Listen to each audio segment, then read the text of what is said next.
Welcome to the Enlightened Musician Podcast, a podcast all about the music business and learning how to turn your art into an equally successful business, flipping the mentality of a starving artist into a profitable, sustainable career. Each week, we will interview someone that is excelling in their field and talk tips and tricks on how you can implement that for yourself. Because honestly, how can you know what you don't know until you've been enlightened? Welcome to another episode of the Enlightened Musician Podcast.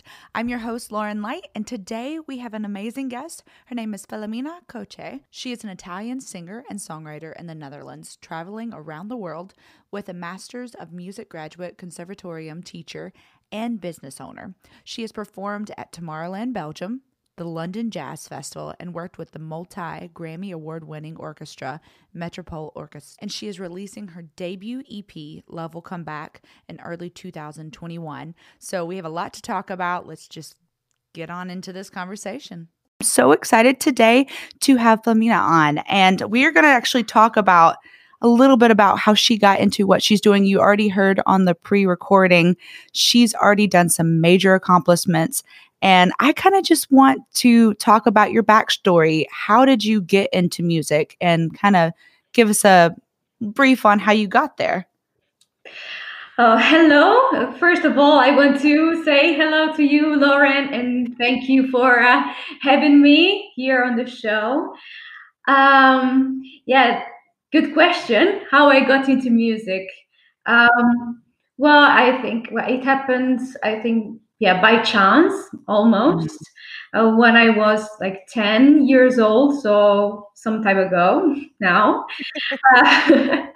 There was, an audition for a choir, and I took part into the audition, and I just passed it and was like, yay.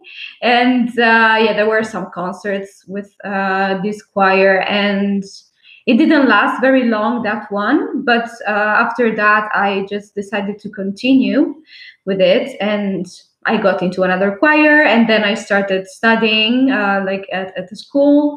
And then I did my bachelor. And my story actually starts.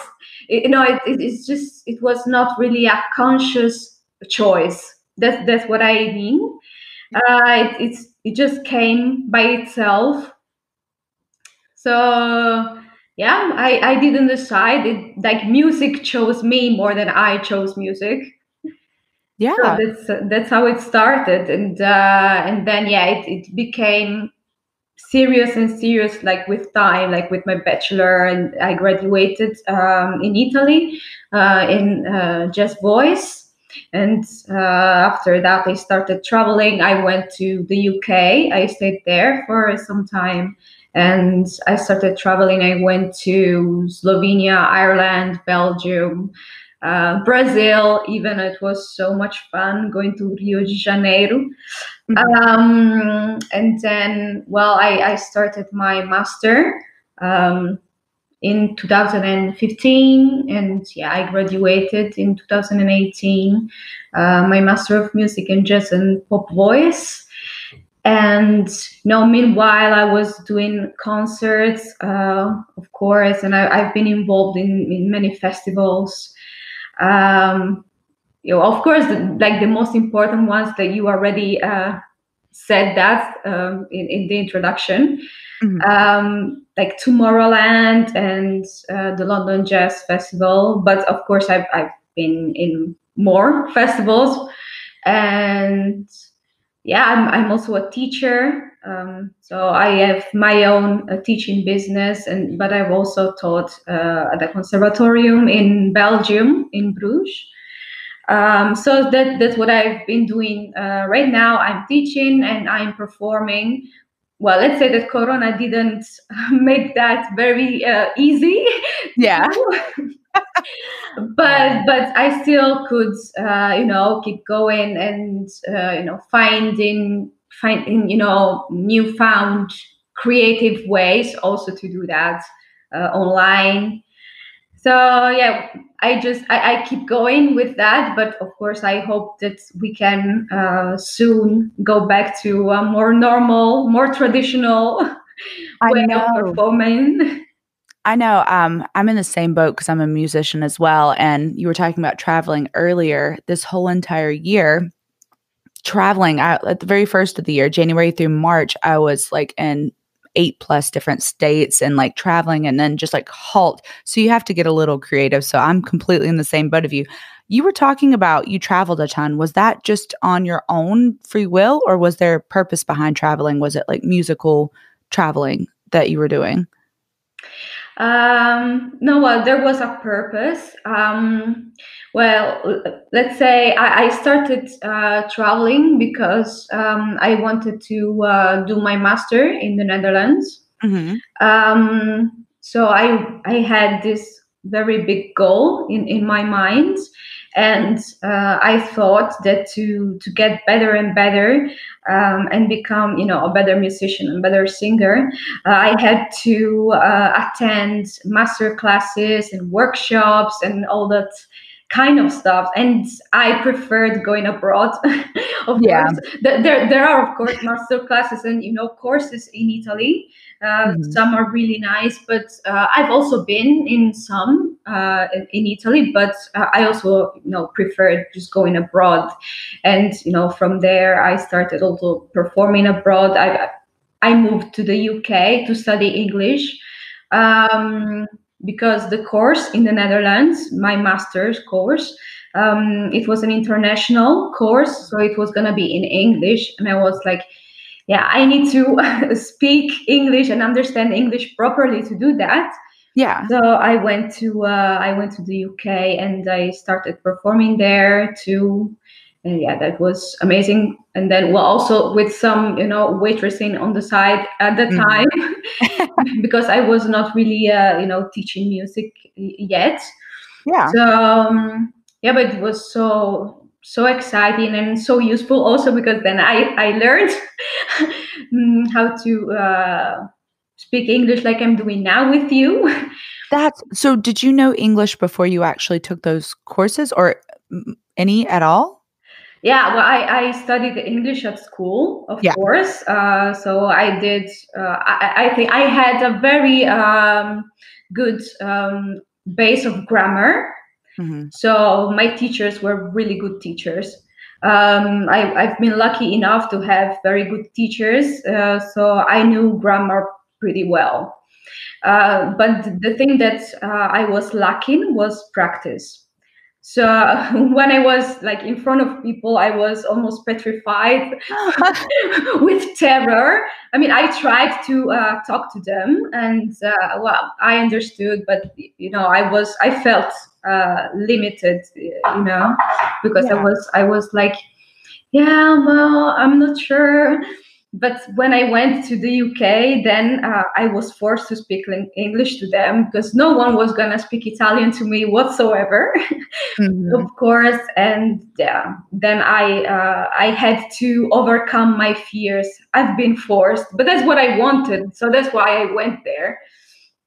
That's So crazy though, like, that's insanely one of my producers that I work with all the time is Italian, and he had to learn English and does it all the time, and, like, just multiple languages in general to me is just the coolest thing ever, so and that's insane.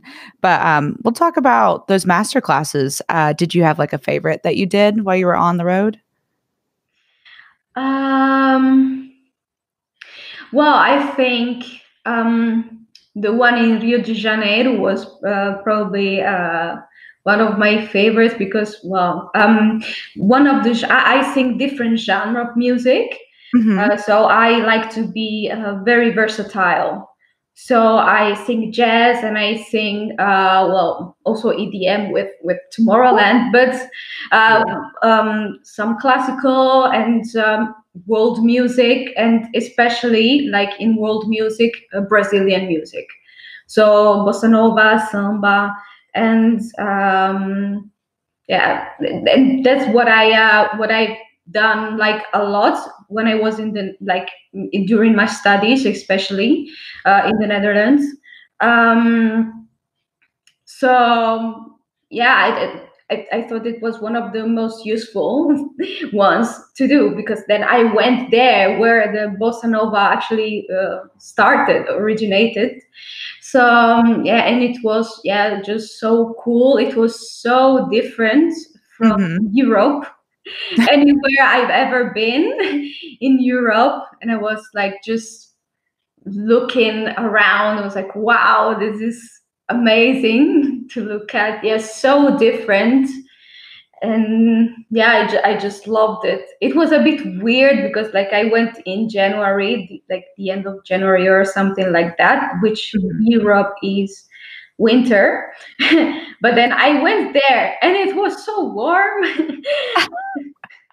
So I was like, okay. Well, I knew that it was gonna be warm, of course, but yeah, just the experience that was weird, but yeah, it was just so amazing. And we had a performance at Becos das Garrafas, which is it's an historical place in Rio de Janeiro, where like a lot of great names of bossa nova performed during the years, and we had to perform there. It was so cool, but I got sick that night.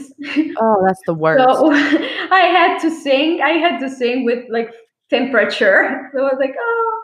So I just had to take some medicine, but I really wanted to get on stage. That would not be possible today with Corona, but but at the time it was still allowed, and it was a really good concert. I really loved it. I was going to say you'd have really missed not singing in that too. So that's so cool. I love too that you were talking about you do multiple genres. So I know your voice, when you said you went to school, was that for jazz and pop or just vocalist in general? At the Conservatorium in the Netherlands. It was jazz and pop voice, but the good thing about that school is that actually you could choose whatever you wanted to do. So that's why it was called jazz and pop, because it was like a broad, like you could choose between a variety of stuff. Yeah, the good thing about that school is like they would give you some money that you could use for external teachers. So that was something for the master only, not for the bachelor there. Yeah. So I could use it, for teachers that were not at school, and study whatever I wanted to study, with a limit, of course. There was an infinite budget, unfortunately, but it was really a nice thing with that school. Yeah. No, and we were talking about EDM too. I want to hear about what this Tomorrowland Belgium is. Can you kind of tell a little bit about that experience? So Tomorrowland is a very famous EDM festival that per year has 400,000 attendees. So spread into 2 weekends. And it has like the biggest names of EDM, and people from around the world go and see it. And I was, lucky enough to work at Tomorrowland and sing at Tomorrowland in an orchestra. Nice. And it was just, amazing to be there. I don't remember exactly how many people there were we had 2 concerts, one on one weekend and the other one on the other weekend. But our show has been watched by millions of people, and like between streaming and YouTube and all the platforms, millions of people watched it, and it was just so amazing. And after that, I got another job with Tomorrowland for the 15th anniversary of Tomorrowland. There was a huge concert at the Ziggo Dome Arena in Amsterdam, where I had the opportunity to work with the Metropole Orkest, which is it's a famous orchestra in the Netherlands. It has won several Grammy Awards. And they emailed me, and it was like, oh my God, like Grammy Award winners emailed me. So I was like, to work with them. And with them, we supported big names of EDM. So I worked, I can say I worked with Tiesto, I worked with Afrojack, with Armin van Buuren, like huge names. So we were supporting them while they were, doing their stuff, playing their big hits. So it was amazing. It was like 2.5 hours show. We had also there 2 nights, and we had 17,000 people like present at the arena per night. So it was just crazy. And it was one of the best experiences I've ever had, with like fireworks inside the arena. So I was so scared, and they put fireworks and actually fire. So I was like, I'm so scared, but I have to pretend everything is fine. I have to smile on stage, but I'm afraid of the fire. No, but everything went fine, of course. But it was so amazing. So amazing. I was going to say, that's been I've never been able to perform with an orchestra. Like, that has to be its own kind of thing. What's like a big difference between just playing like by yourself locally or versus like with a full orchestra? Is there like something that it feels like magical in my mind? I don't know why. Is there something like just innately different? Well, in my personal experience, it's I got a bit more anxiety with the orchestra. Yeah. Compared to when I sing like in duo or trio. Well, but usually when I sing in duo or trio, I can actually decide myself, like with the other musicians, or sometimes even just myself, the repertoire. Gotcha. So what we're gonna do, like we are our own bosses. But with the orchestra, you just have to execute what they want what they want us to do. So we have to follow sheets, like exactly how they are written and everything. That's the main difference. Yeah, I think. that sounds so fun, though. Honestly, that has to be once in a lifetime. Hopefully, after COVID, though, we can get back to that. Have they been able to do anything during COVID? Because I know you said you had to get a little creative. Has anything been going on musically during all this that you guys have done? Actually, of course, 2020 has been different from what I thought it would be in the end. But, I didn't lose hope, and I didn't lose motivation. So I've done actually quite some things. I have a vocal group. We are like 20 something singers, and we did like 3 videos that we put online and that we recorded at a distance. And they are pretty cool videos. I should send you the links. Send me the link. And for everyone listening, I'll actually put this in the show notes so you guys can see this, because I'm all about, especially choirs and 20-part. Like, that's really cool. Continue. Sorry. But yeah, don't worry. It's fine. And they are pretty cool videos. One of them, it was like a Eurovision tribute. It's so much fun because we all like at the beginning we were like all dressed very simple in black with almost no makeup or a little makeup, and then like one after the other we just changed and we got into our Eurovision self. That's actually really cool. That was so cool. I was wearing glitters and little stones, like glittery stones. It was so cool, like full red lips and all that stuff, and everyone was wearing different crazy stuff. It was so cool. And then so that with my vocal group, and then I've also been in the London Jazz Festival this year. How was that? It was also pretty cool in November. And it was also online because I could not travel to London as I did other times. Or other times I was also already there. So it had to be online.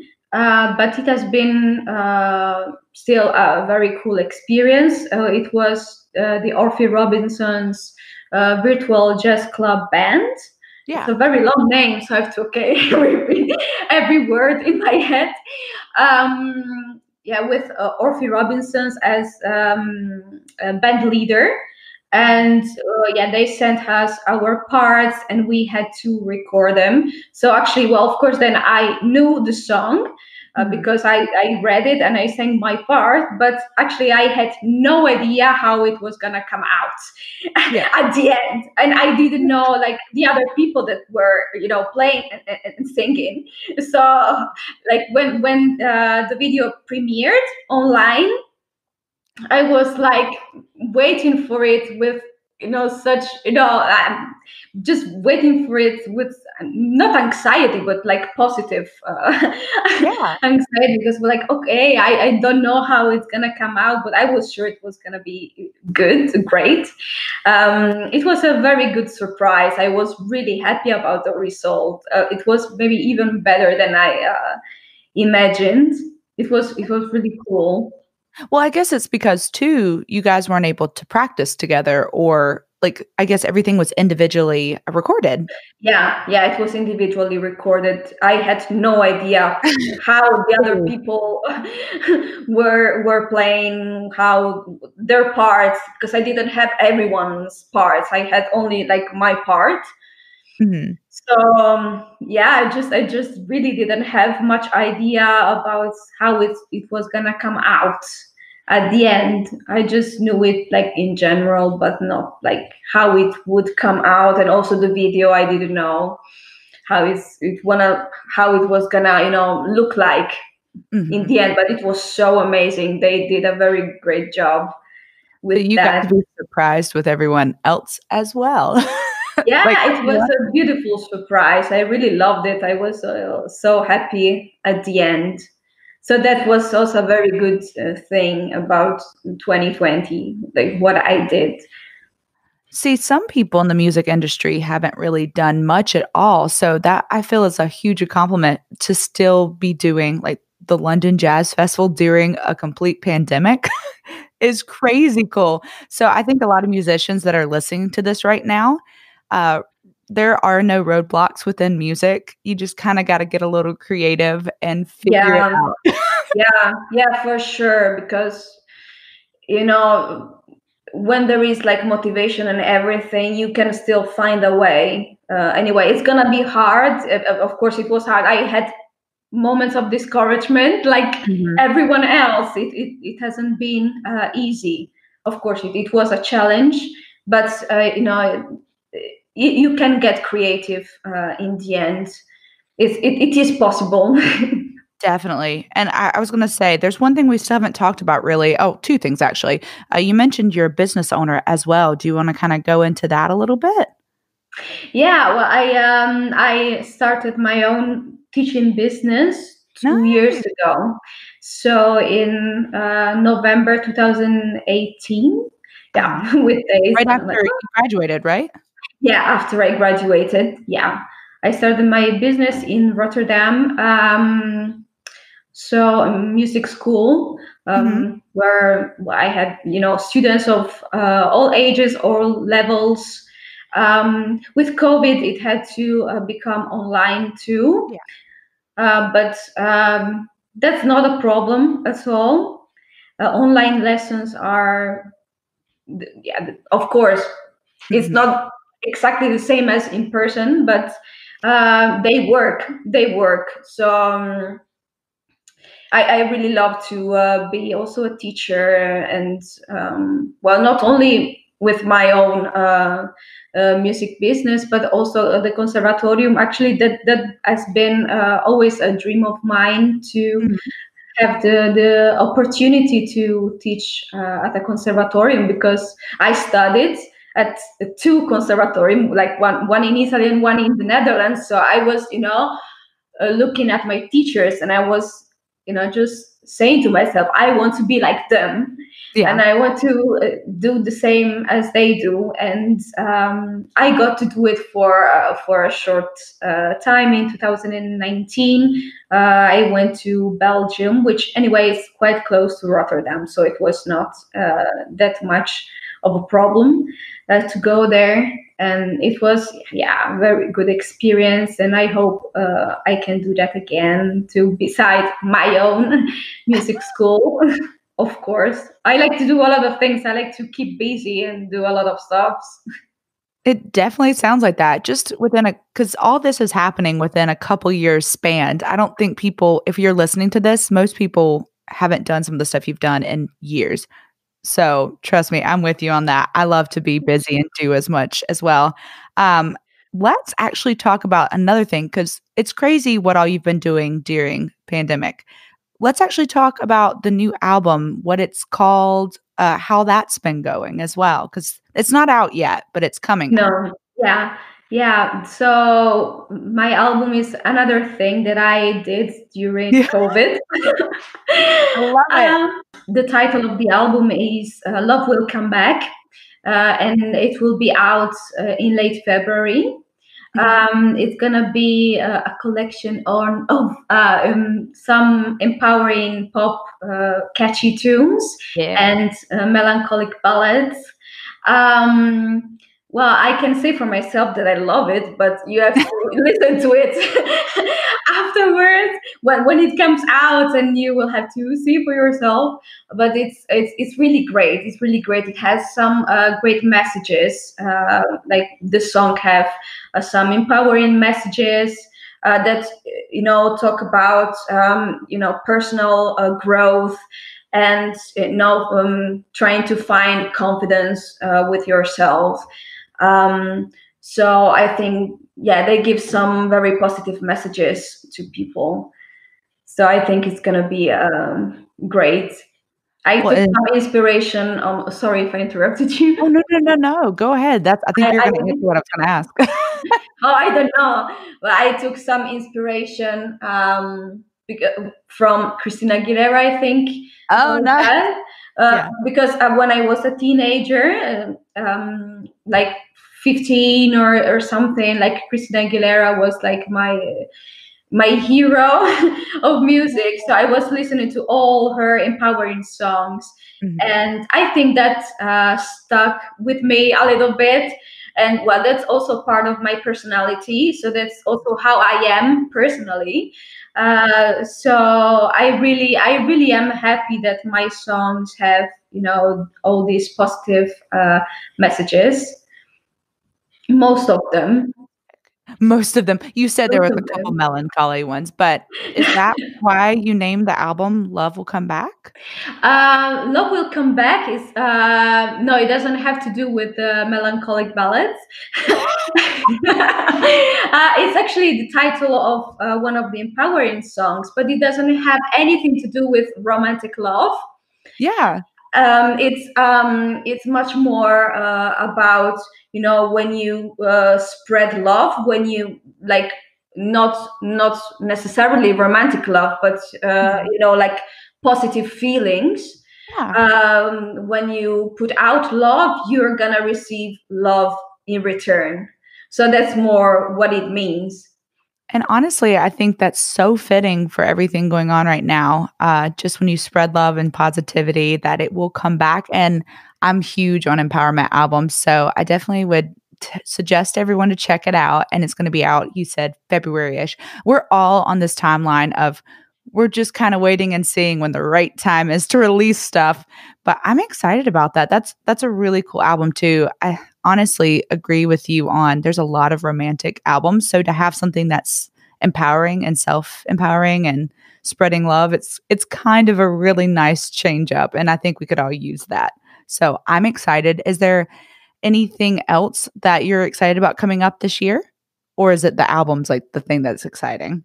Well, I am a person that likes to think ahead. Well, sometimes fortunately, sometimes unfortunately, it depends on the occasions. Yeah. Of course. So I do have some things plan for 2021, but Mhm. for now, the only thing I can really talk about is my album. Because well, about the other things, they are still work in progress, Mhm. and I didn't have like confirmations exactly about them. So we are still organizing, and it also doesn't depend like completely on us. It also depends on how COVID goes and what it will allow. So the only thing that for now is very sure and I can, really promote is my album, which is actually like a great thing to talk about, because it's also my first one. Oh, So that's yeah, even more exciting. How many yeah, songs are gonna be on the album as well? it's gonna be 5 songs, 5 tracks. Um, yeah, it is my first one, so I'm so excited. I got into songwriting a little bit late. Mhm. Because I've been singing for 20 years. So that's a Yeah. very long time, right? But I've always been a bit afraid of writing. Yeah. I found it very confronting. At Mhm. least we're talking about myself, of course. Um, I don't know, because, well, of course, songwriters can write about whatever they want to write, but Mhm. for me, um, what works is really talking about my life, talking about my feelings and my experiences. Yeah. So doing that can be hard, and for me, it was hard. I felt very vulnerable Mhm. and very exposed. So I found it hard to find the courage to like really expose myself and like just putting myself out there, and just so people could read me like an open book, Yeah. let's say. So that's something maybe that has come with time, with maturity, with personal growth. I think so. It took a little bit longer to come, but I think it came at the right time. So that was the right time to start writing, and I think this is like the right time for my own music to come out. That's so cool too, and I know writing for the first time, it's always really hard, like you said, to be really vulnerable and really put yourself out there. So this first album's almost gonna feel like a little bit of a baby, a musical baby, as they say. Yeah, So yeah, it is my baby. Absolutely, I don't have like person's baby, like person baby, but like yeah, I think my album is gonna be like my baby because it has been a long process. Yeah. It started, I think, like 3.5 years ago, so it's quite some time. I didn't have the idea of the album at the time, Yeah. so that's only the time when I knew I was really starting, writing. I was Yeah. starting to write. So yeah, I didn't have the project of the album yet in my mind, but that's how it starts. Mhm. So yeah, it has been quite some time, like that I needed to write all the songs and then to have some pause and then then actually started really planning. Yeah, but I do think that people will relate to that a lot more and can actually take those songs and, like, put them into their own story, so I think the more time you take and really put your heart into something, and it really, credits to the album, so I'm really excited for you for that, and I hope it's so well received, and people can hear some of this too and see kind of the work that was put into it, so that's awesome. I do have one last question for you, and it's one of my favorites to ask. So I like to always ask if you were to tell a younger you, someone just starting out kind of in your field, some a little bit of advice, what would be some advice that you would probably give them? um I know it's a big question. yeah, it is a big question, but yeah, it's a very good one. So thank you for asking me this question. I always just love the answers I get at the end. They're always just completely who knows.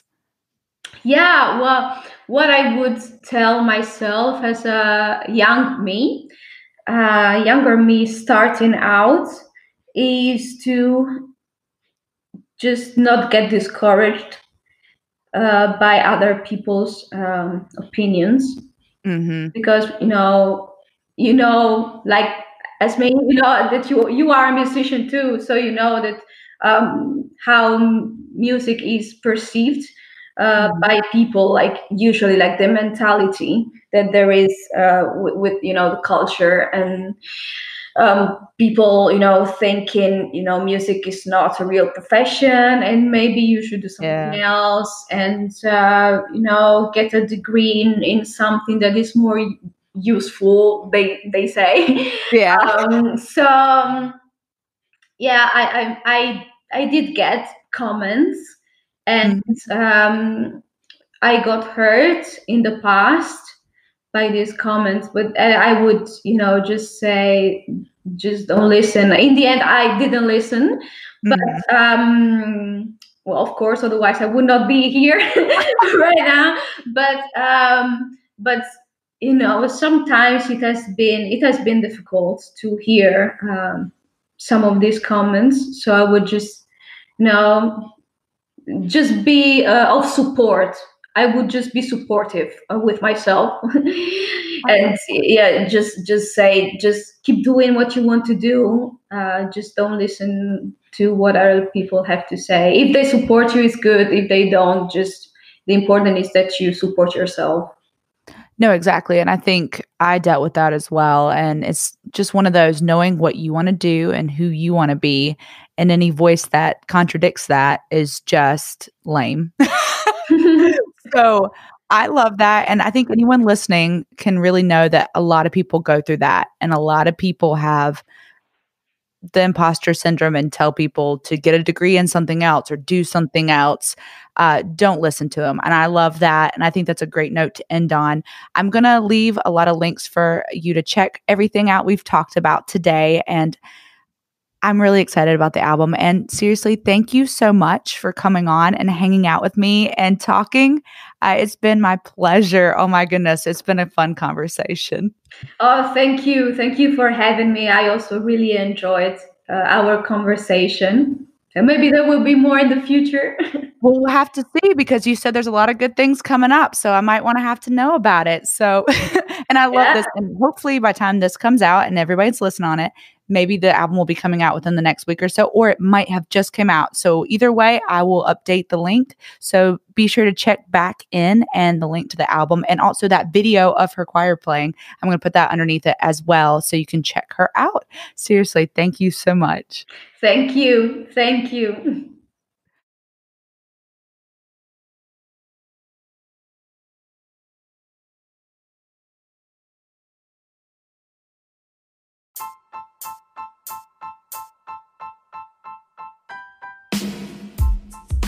Thank you for joining us this week on the Enlightened Musician podcast. Make sure to visit our website, theenlightenedmusician.com, where you can subscribe to the show on your platform of choice so you'll never miss an episode.